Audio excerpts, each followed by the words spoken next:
Halo, selamat datang kembali di channel United Identity, channelnya fans Manchester United yang selalu berpikir logis dan sistematis. Jadi ada satu bahasan yang mau gue coba utarakan gitu ya, dengan satu dasarnya dulu nih. Jadi tadi malam itu ada berita dari Fabrizio Romano yang mengatakan bahwa Manchester United tidak akan mengaktifkan buy clause-nya Sofyan Amrabat dari Fiorentina yang sebesar 20 juta euro. Jadi Amrabat ini kan didatangkan dengan dipinjam ya musim lalu dan awalnya itu kan dikasih fee awal itu 9 juta dengan perjanjian ada option buy-nya itu 20 juta euro atau sekitar 16 juta pound lah. Gaji jadi naik ya, pernah gue bahas juga. Di Fiorentina dia 30.000, di MU digaji 60.000 pound per week.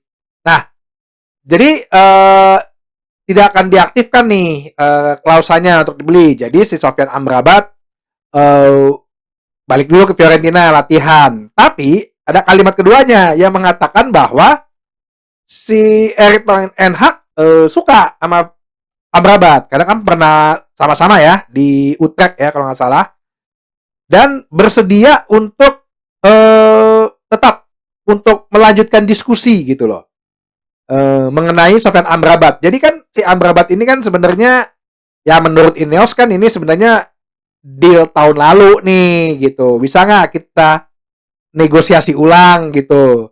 Nah, jadi ya menurut gue itu cara yang pinter ya dari Ineos ya. Ya biar nggak terlalu jor-joran juga ya kan, lumayan juga 16 juta pound gitu. Nah, ada dua kemungkinan bisa jadi Ineos mau berdiskusi dengan meminjam lagi Sofyan Amrabat ya, ini menurut logis sistematisnya United Identity, terus dengan option to buy-nya tahun depan mungkin lebih rendah gitu. Itu satu. Atau ya udah gue beli nih sama lo tapi nggak 20 juta euro, nggak 16 juta pound langsung, bisa jadi cicil ya, atau bisa juga pakai sistem add-ons. Nah, mungkin 10 juta di awal, add-ons 5 juta ya kan, jadinya bisa 15 juta 16 juta juga. Nah, ini yang baru dinamakan bisnis sepak bola gitu. Jadi ya gue rasa ini cara yang bagus, dan juga kan nggak biar juga jadi membatasi pelatih juga nggak terlalu pengen mau-maunya gue pengen ini ya, oke tunggu dulu, tapi dari sisi bisnis gue harus diskusi dulu. Itu kan perjanjian lo dengan manajemen yang kemarin, John Murtock sama Richard Arnold. Gue renegosiasi ulang nih ya. Oke, jadi sementara ini pemain tengah kita gimana dong? Nah, ini yang mau gue coba bahas sembari kita menunggu negosiasi dengan PSG perihal Manuel Ugarte, apakah akan dipinjam, apakah akan ditebus, permintaannya PSG yang katanya hampir 60 juta atau 70 juta euro itu, atau dengan struktur pembayaran yang lagi dicicil juga. Nah, sambil nunggu gini kan berarti kita cuman ada dua yang tipe gelandang bertahan nih istilahnya ya, yaitu ya Scott McTominay dan Casemiro. Jadi mana sebenarnya yang lebih dahulu dijual gitu loh. Jadi sebenarnya Ineos ini lagi bikin strategi dalam pasar pemain ini merujuk pada skala prioritas yang mana dulu nih diiniin. Bisa jadi nih diskusinya Amrabat, oke lah pemainnya juga udah mau kok pindah gitu loh, nanti dulu deh ya, bukan Amrabat yang nggak penting gitu, cuman prioritas skala bisnisnya dulu nih yang di mana yang diduluin, mana yang dibelakangin dulu. Nah sekarang kalau mau ngomongin bisnis secara perbandingan McTominay dan Casemiro, coba kita bandingin secara mana yang menguntungkan secara bisnis maupun secara taktik. Nah, kalau secara bisnis, gue udah pernah bahas bahwa Casemiro ini kan gaji gede banget ya. Dia tuh 350.000 gaji pokoknya plus 100.000 bonus. Total 450.000, gaji setahun itu 23 juta pound. Dengan kontrak sampai 2026 plus option 1 tahun.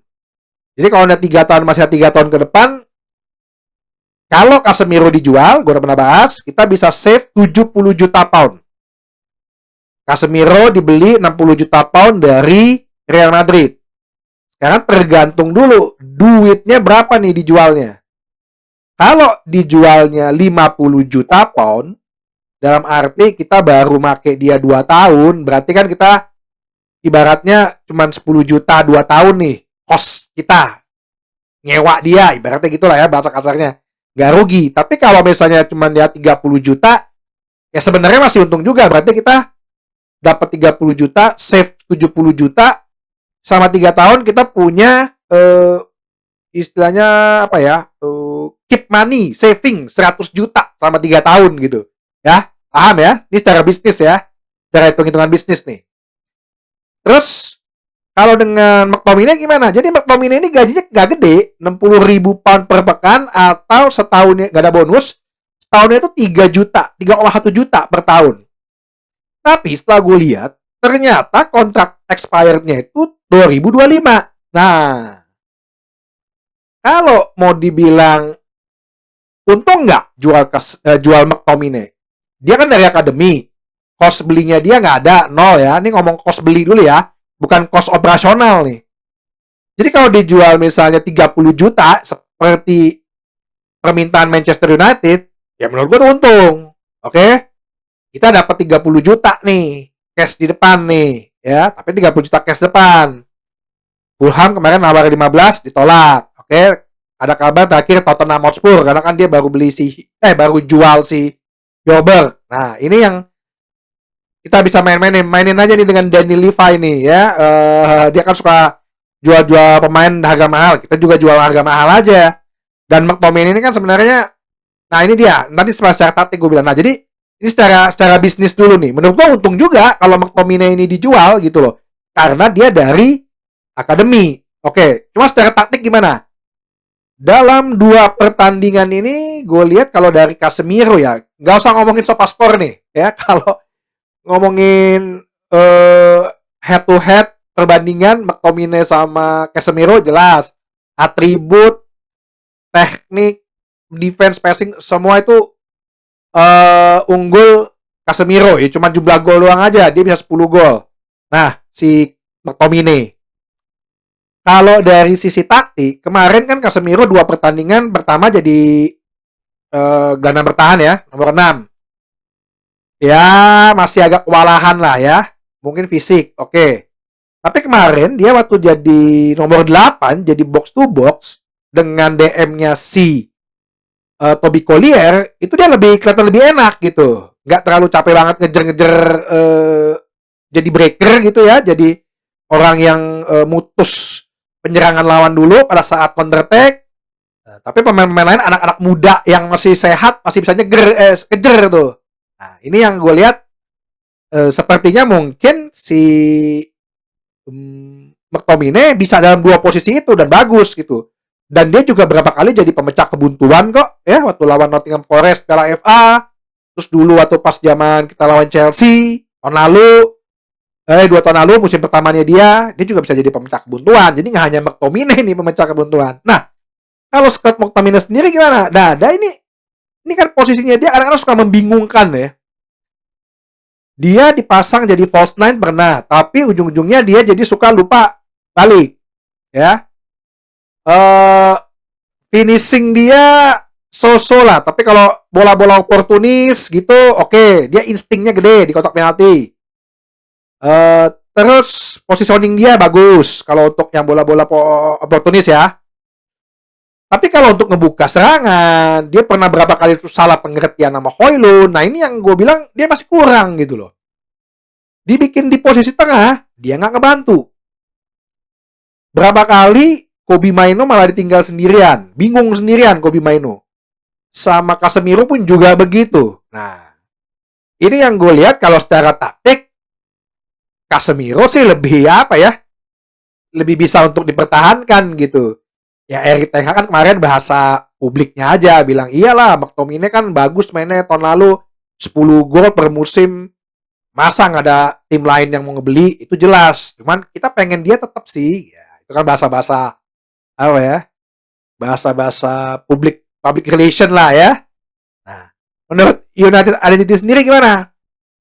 Kalau kita ngomongin taktik nih, kemarin taktiknya udah enak banget nih, jangan sampai ada orang-orang yang pemain yang nggak bisa ngikutin instruksi atau yang secara, ya gue bilang kan McTominay mungkin secara intelijensia, secara skill nggak bisa menerapkan konsepnya pelatih Ten Hag, tim pelatihan, ya susah juga. Tapi kalau ngeliat Casemiro kemarin dia bisa nih, mainnya kemarin udah enak nih lawan Rangers. Nah terus kalau dari sisi bisnis ya sebenarnya sih gini, gue ada punya prinsip gini, kalau misalnya emang kita ngomong wah Casemiro tapi kan duitnya sayang, ya ada satu pepatah mengatakan duit itu bisa dicari, gitu. Ya cari 70 juta, ya ini main ke Amerika aja katanya bayarannya tiketnya mahal gitu kan, cari sponsor bisa lah kalau misalnya makin kemenangan sering terjadi gitu kan, MU kembali lagi ke jajaran klub papan atas, duit sih ada aja kalau MU gitu.